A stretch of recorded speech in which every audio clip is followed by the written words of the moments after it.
nombre es Edgar Salazar, paciente diabético desde hace 30 años y coach deportivo desde hace 45.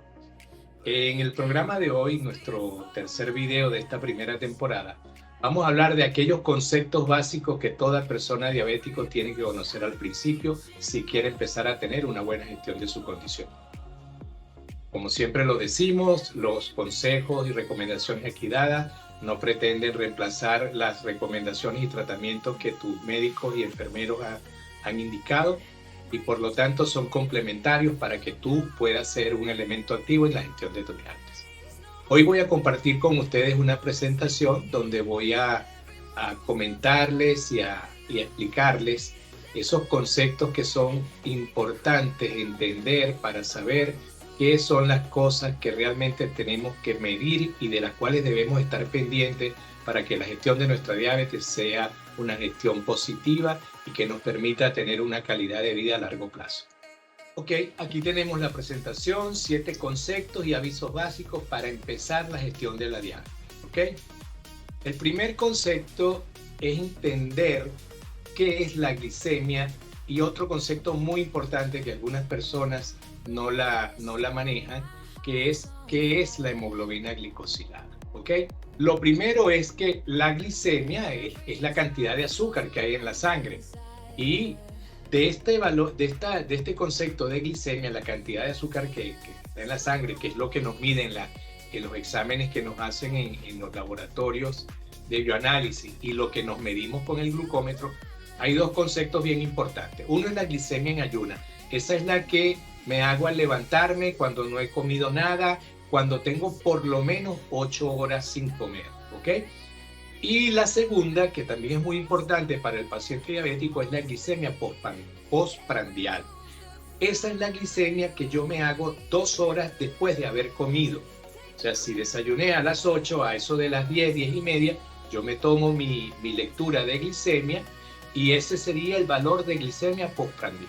Y hay un tercer concepto que tal vez es el más importante de todo, y por eso está resaltado ahí en rojo, que es la hemoglobina glicosilada. Y eso lo que mide es cuál ha sido el promedio de esos valores de glicemia en los últimos 2 o 3 meses. Porque puede pasar que usted se mida habitualmente la glicemia y sus valores estén normales, pero puede ser que en el momento en que usted no se ha medido, esos valores estén fuera de los rangos y entonces, aunque usted ha tenido en teoría valores adecuados dentro del rango en las mediciones que se hace con su glucómetro, el valor de la hemoglobina glicosilada está fuera de los rangos aceptados para estos valores de hemoglobina glicosilada. Aquí voy a mostrarles 2 cuadros. Lo primero es cuáles son esos valores de referencia para la glicemia en ayunas, para la glicemia postprandial y para la hemoglobina glicosilada. Para una persona normal en ayunas debe estar en menos de 100. Para una persona en prediabetes, que ya vamos a explicar qué es prediabetes, normalmente se puede estar ubicando entre 100 y 125. Y una persona con diabetes va a marcar en un examen de una glicemia en ayunas más de 125. ¿Ok? En el caso de la glicemia postprandial, la que se hace 2 horas después de haber comido, una persona normal debería estar por debajo de los 140. Como dijimos en anteriores programas, una persona normal puede tener valores de glicemia de 180, 200, dependiendo de lo que haya comido inmediatamente después de comer. Pero luego su organismo va a regular para que esa glicemia vuelva a estar en esos valores por debajo de 140. En una persona con prediabetes, entre 140 y 199 se acepta como un valor normal 2 horas después de comer. Y para una persona diabética, más de 199. Y en el caso de la hemoglobina glicosilada, que así se representa como HbA1c, una persona normal debería estar por debajo de 5.7. Una persona con prediabetes tiene que estar entre 5.7 y 6.4%, y para una persona diabética va a estar por encima de 6.5%. Así es como aparecerían los valores en un examen hecho en un laboratorio clínico. Y La hemoglobina glicosilada no hay, digamos, un equipo que lo pueda medir ahora mismo que usted lo pueda hacer. Hay algunos sensores que dan un estimado de lo que sería ese valor en función de los valores que han medido con el sensor en los últimos 2-3 meses. Ahora, para el caso que nos ocupa aquí, hay unos valores metas que podemos establecer para un control efectivo de la diabetes. Para un valor aceptable para una glicemia en ayunas para una persona diabética está hasta 140. Si usted se mide en la mañana y está hasta 140, eso para un diabético puede ser una control aceptable.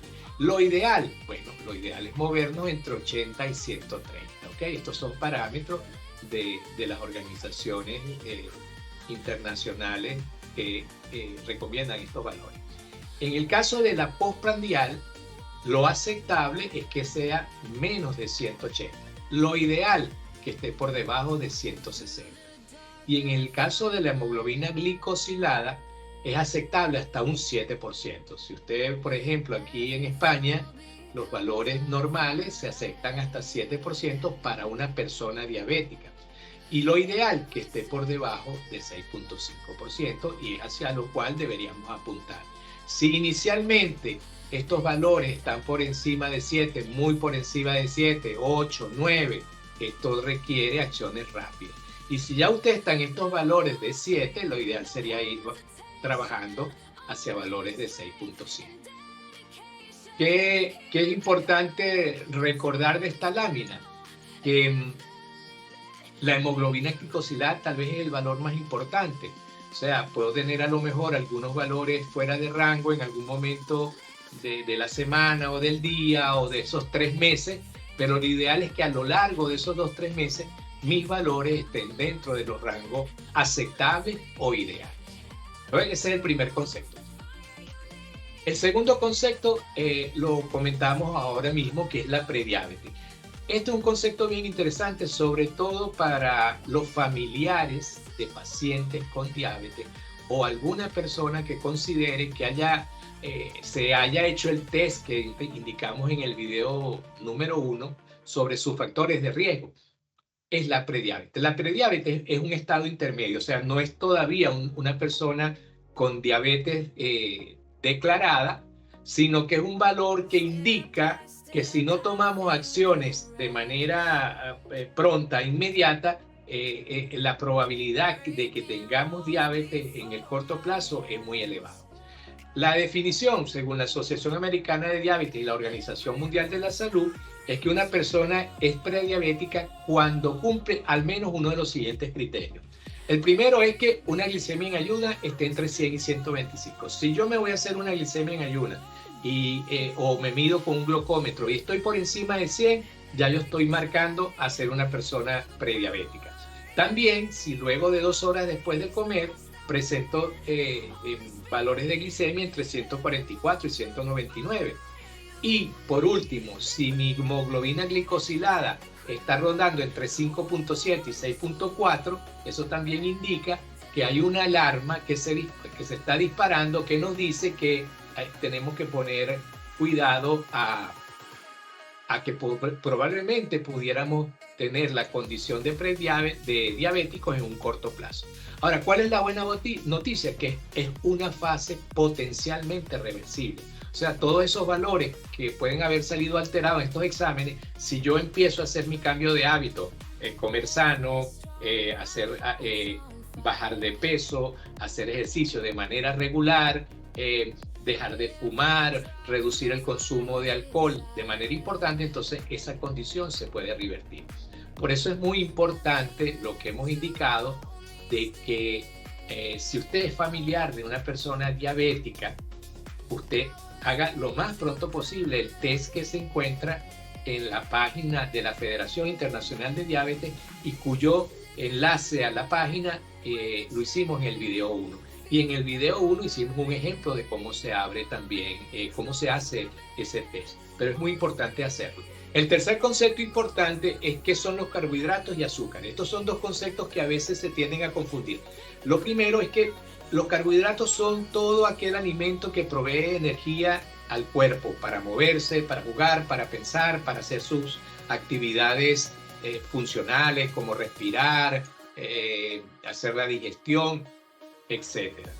Y se encuentran alimentos como el pan, el arroz, la pasta, las frutas, las legumbres y las verduras. Y por otro lado, los azúcares son un tipo de carbohidrato, ¿ok? ¿Y qué es lo importante? Bueno, que los carbohidratos, aquellos que se absorben rápidamente, elevan los niveles de azúcar con mucha rapidez. Y pueden ser naturales, como en la fruta o en la leche, o añadidos, como en los refrescos, en los dulces, ¿ok? ¿Y qué es lo importante que tenemos que recordar? Que todos los azúcares son carbohidratos, ¿ok? Pero no todos los carbohidratos son azúcar. Por ejemplo, el pan y el arroz no son azúcar, son carbohidratos. Pero el azúcar, el azúcar de la fruta, que se denomina fructuosa, y el azúcar de la leche, que se denomina lactosa, son carbohidratos que van a hacer que nuestro azúcar se eleve rápidamente. El cuarto punto que vamos a comentar es un concepto muy importante, que es el índice glucémico y que es la carga glucémica. El índice glucémico es un índice que nos dice de esos carbohidratos o de esos azúcares, cuáles son los que nos hacen que el azúcar nos suba más rápido, ¿ok? Y la carga glucémica es la cantidad de azúcar que yo estoy consumiendo. Voy a explicarlo con un ejemplo. Vamos a suponer que en esta tabla el pan es un alimento con un índice glicémico alto, entre 70 y 100. Si yo como una pequeña cantidad de pan, aunque ese pan tiene un índice glucémico muy alto, como estoy comiendo poca cantidad, eso va a hacer que mi azúcar no suba tan rápido. En cambio, si yo, por ejemplo, me consumiera un alimento con un índice glicémico medio, como la manzana, que su índice glucémico puede estar entre 30 y 50, pero me como 4 manzanas, aunque estoy consumiendo un alimento de menos índice glucémico, la carga glucémica, o sea, la cantidad de azúcar que estoy consumiendo, es mayor que si me estuviera comiendo un pedazo pequeño de pan. Entonces, ¿qué es lo importante aquí aprender? Tengo que tratar de consumir alimentos de bajo índice glucémico, ¿ok? ¿Y qué es lo importante? Que bueno, es mejor comer más cantidad de alimentos con bajo índice glucémico. Es preferible, si yo quiero comer mucha cantidad, de repente comerme, por ejemplo, aquí está las lentejas, es un índice glucémico de 10 o 30, yo me puedo comer una taza, un tazón grande de lentejas en lugar que un trozo de pan grande. Entonces, ¿qué es lo importante? Empezar a entender cuáles son esos alimentos de bajo índice glucémico y que me van a permitir comer mayor cantidad. Yo, por ejemplo, como mucho, mi apetito es alto porque hago bastante deporte. Entonces, yo, por ejemplo, yo como mucho tomate, muchas verduras de hoja verde, como muchas lentejas y yogures. Y trato de reducir al mínimo, no es que me lo elimino todo, pero trato de reducir al mínimo la cantidad de pan, el arroz blanco, la pasta, ese tipo de alimentos, porque si yo como de esos alimentos, entonces voy a tener que comer menor cantidad si quiero mantener un nivel de azúcar adecuado. El quinto concepto, y aquí nos vamos a empezar a meter un poco en lo que es la gestión de nuestra dieta, la masa corporal. ¿Por qué es importante entender esto? Porque esto es lo que nos va a permitir reducir uno de los factores de riesgo más altos para las personas con diabetes, que es la obesidad, el sobrepeso o la obesidad. Para eso hay que entender, la masa corporal es todo el peso total del cuerpo. Es lo que usted pesa cuando usted se monta en una balanza, en un peso. Y eso incluye los huesos, los músculos, la grasa, los órganos y el agua que usted tiene adentro en ese momento. En cambio, el índice de masa corporal es una relación que mide si su peso está acorde a su altura, ¿ok? Entonces, ¿qué tenemos que saber? Bueno, que debe haber un valor de índice de masa corporal que me dice si yo tengo un peso bajo, tengo un peso normal o si tengo sobrepeso u obesidad. ¿Cómo se calcula eso? Aquí está un ejemplo. Yo agarro mi peso, voy a poner aquí un caso de una persona que pesa 80 kilos y mide 1,76 metros, que son 176 centímetros. ¿Qué hago yo? Agarro mi peso y lo divido 2 veces. Esto es esto por esto al cuadrado, pero si no nos queremos complicar con cuestiones matemáticas, usted agarra y toma su peso y lo divide una vez por la altura en metros, o en este caso 1,76, y luego lo vuelve a dividir entre 1,76. Esto da 25,82. Si yo voy a ver, entonces esto está aquí, que esta persona está un poquito con sobrepeso, está empezando a tener una ligera valor que lo apunta hacia su sobrepeso. Esta fórmula no hay que aprendérsela, ni tiene que usted aprenderla a calcular. Hay muchísimas tablas, como esta que le voy a mostrar a continuación. Ok, aquí está la tabla. En esta tabla es una tabla que de una vez me calcula, me tiene el valor calculado y luego yo puedo ir a ver en dónde está, en qué valor estoy. Por ejemplo, aquí nos sale la altura 1,76, pero yo puedo ir al valor más cercano, 1,75. Y esa persona que pesa 80 kilos, me meto, voy, hasta que encuentro 1,75 y me dice que mi índice de masa muscular es 26,1. Como este valor es el amarillo, entonces yo tengo una preobesidad o sobrepeso. Pero vamos a suponer otra persona que mide 1,70 y pesa 100 kilos. Bueno, entonces su índice de masa muscular está en 34,6 y en ese momento ya esa persona tiene una obesidad clase 1. ¿Ok? Y así, bueno, cualquiera puede, también podemos probar, por ejemplo, una persona, digamos, una persona que mide 1,65 y pesa 50 kilos. Si usted mide 1,65 y pesa 50 kilos, su índice de masa muscular es 18,4 y en este caso tiene bajo peso.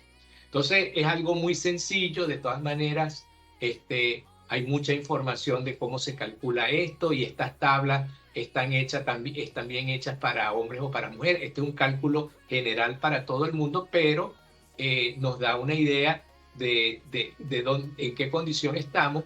Y por eso es que es importante este valor, porque en función de mi altura yo debería tener un peso adecuado, que lo ideal es que estuviera aquí en esta banda verde, ¿ok? Movernos entre 18,5 y 24,9. El sexto concepto es el diámetro de cintura. Ahora mismo hay muchos estudios que señalan que el diámetro de la cintura es el indicador que más importancia tiene para establecer el riesgo que una persona tiene de tener algún tipo de condición de enfermedad cardiovascular, ¿ok? El medirse la cintura permite saber cuál es, como lo dice ahí el texto, enfermedades cardiovasculares, metabólicas, pero también en la diabetes tipo 2, ¿ok? Entonces, esto es algo muy sencillo, simplemente es agarrar una cinta métrica, tomarlo y nos las ponemos a la altura del ombligo, un poco por debajo de las costillas, damos la vuelta con la cinta métrica hasta llegar a este mismo punto y vemos la medición en centímetros. Entonces, en el caso de los hombres, lo normal es que esté por debajo de 95.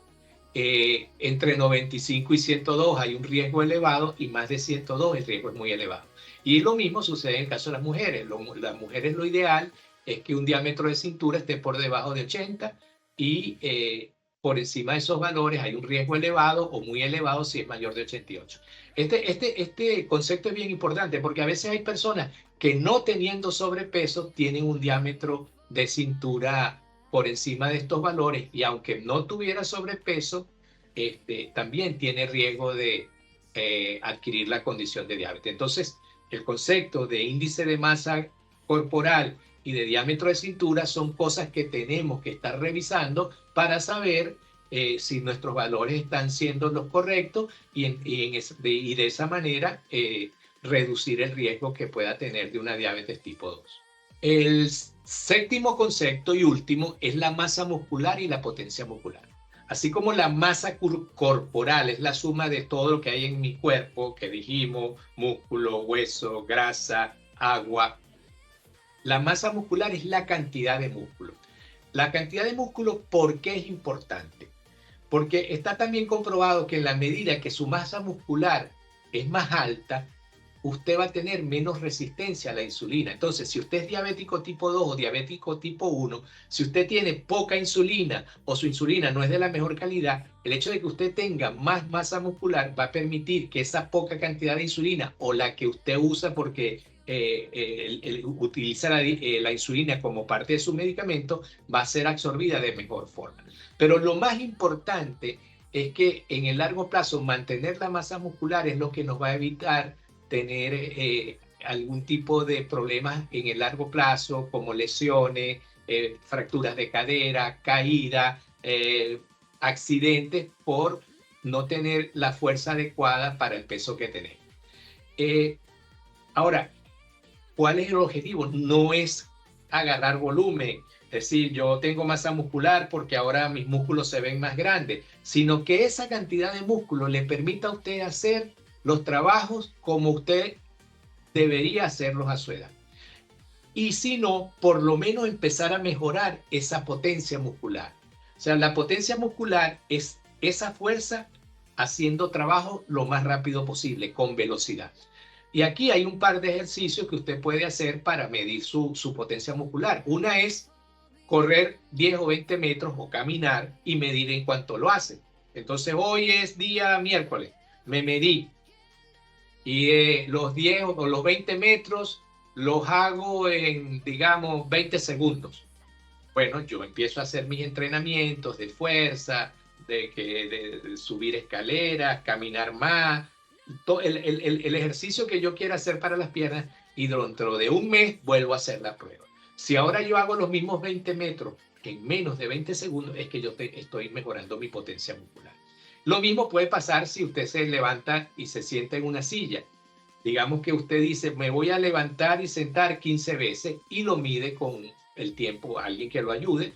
En la medida que usted lo haga más rápido, entonces eso quiere decir que usted está teniendo masa muscular y que esa masa muscular se está convirtiendo en una potencia que lo va a ayudar a usted a hacer un mejor uso de todo su músculo. ¿Y cuál es la idea fácil aquí de recordar? Que aumentar la masa muscular no solamente lo va a ayudar a controlar mejor su glicemia, que también le va a mejorar la calidad de vida. Y estos son conceptos que, como hemos dicho en los videos anteriores, el objetivo no es solamente mantener nuestros niveles de glicemia adecuados, sino que nuestra calidad de vida, en la medida que vamos agregando años, no se ve afectada. Ahora, en resumen, ¿cuáles serían los primeros consejos prácticos para el día a día? Lo que usted debe empezar a hacer en el día 1. Y si no lo está haciendo, empiécelo a hacer. Los consejos que yo le daría desde mi punto de experiencia es, primero, coma más verduras y frutas enteras. Y esto es bien importante. Las verduras y las frutas enteras normalmente, salvo que sea una fruta de un índice glucémico muy alto, le van a ayudar a que los niveles de azúcar se mantengan en valores normales. Hay que bajar como podamos el consumo de alimentos con alto índice glucémico, reducir el pan, el azúcar, la leche con lactosa, el arroz, la pasta. Después daremos consejos de cómo hacer para comer esos alimentos y evitar que el índice, que los niveles de glicemia se vayan arriba. El tercer punto es reducir o eliminar. Esta es una regla de oro de un diabético. Hay que eliminar los jugos de fruta, incluso los naturales. Es preferible comerse la fruta entera. Cuando usted se toma un jugo, le está eliminando la fibra. Pero además, si usted va a hacer un jugo de naranja, a lo mejor va a necesitar 3 naranjas. En cambio, es preferible que se coma una naranja entera y va a quedar igual de saciado, pero con menos impacto en la glucemia. Y eliminar por completo las bebidas azucaradas. Todo tipo de bebida azucarada. Si toma el café con leche, lo mejor es que sea con leche sin lactosa y que no le agregue azúcar. Cuarto consejo, tratar de caminar entre 10 y 15 minutos al día y preferiblemente después de la comida más fuerte. Si su comida más fuerte es el almuerzo, entonces trate. Si usted trabaja, ese momento, tómese 10 minutos después de comer y camine cerca ahí en su trabajo. Si está en un punto donde tiene espacio para caminar, lo haga. Si no, bueno, si está en su casa, salga a caminar. Pero esto está comprobado que caminar es el ejercicio que mejor ayuda a reducir los índices de glucemia posterior a la comida. Mida la glicemia cada vez que usted considere que es necesario. En la medida que nosotros podamos identificar los síntomas, que de eso vamos a hablar en nuestro próximo programa, entonces usted va a saber cuándo es necesario medirla para entonces empezar a conocer cómo funciona su cuerpo. El sexto, reduzca al máximo el consumo de bebidas alcohólicas de alto índice glucémico. La cerveza, el ron, el anís y los licores dulces son también parte de la alimentación que eleva los índices glucémicos. Si usted tiene que ir a una actividad social, una boda, un cumpleaños de su hija, de su hijo, y bueno, por cuestiones sociales quiere tomar porque está contento, bueno, hay opciones como el vino, el tequila y algunos licores que usted lo puede averiguar de bajo índice glicémico que los puede consumir, pero en la medida que usted pueda hay que ir reduciendo el consumo de bebidas alcohólicas. Y lo último es que hay que tratar de que si voy a comer alimentos de alto índice glucémico, entiéndase arroz, pasta, algunas frutas, trate de que no sea en la última comida. Hay personas que dicen, no, yo en la noche estoy comiendo solo frutas. Bueno, eso hay que evitarlo. Las frutas es preferible comerlas en el desayuno, en el almuerzo y evitarlas en la noche. Y si voy a comer frutas en la noche, entonces tratar de que sean unas de esas frutas de bajo índice glucémico, como vimos en unas láminas anteriores, como la manzana. Resumen de esta presentación. ¿Qué es lo más importante? Bueno, la hemoglobina glicosilada es el valor más importante que tiene que controlar una persona diabética. Debe hacerlo al menos cada 3 meses al principio. Y luego que su diabetes esté más controlada, hablemos de 7% de hemoglobina glicosilada hacia abajo, entonces usted puede extender eso a 6 meses. Hacer un diagnóstico temprano. Insisto en que vamos a invitar a sus familiares a que se hagan el test para saber cuál es su riesgo. Y si algunas de esas mediciones de glicemia en ayuna, postprandial o glicosilada están fuera de los límites, entonces hay que cambiar eso rápidamente, esos hábitos, para que entonces no llegamos a la condición diabética. Hay que reducir los alimentos de alto índice glucémico y mejor comer más cantidad de alimentos con bajo índice glucémico. Y lo último, bueno, tratar de aumentar la masa muscular haciendo ejercicios con pesa, levantando nuestro propio peso, como subirnos y sentarnos y pararnos, sentarnos y pararnos, subir escaleras, porque el objetivo es aumentar nuestra potencia muscular. Creo que es lo más importante en este programa, ya lo hemos dicho. Voy a dejar de compartir entonces para despedir el programa y recordarles que la diabetes no es algo al que hay que temerle, nos tenemos que entrenar y parte del entrenamiento es aplicar estos 7 hábitos para empezar a tener un control efectivo. Recuerda, esto es Diabetes 360 Activo. Dile a tus familiares, a tus amigos que se incorporen a esta comunidad para compartir conocimientos y te esperamos en el próximo video donde vamos a hablar de un tema muy importante, las hiperglicemias o subidas de azúcar o las hipoglicemias, o que significa que el azúcar va hacia abajo. Hasta el próximo programa.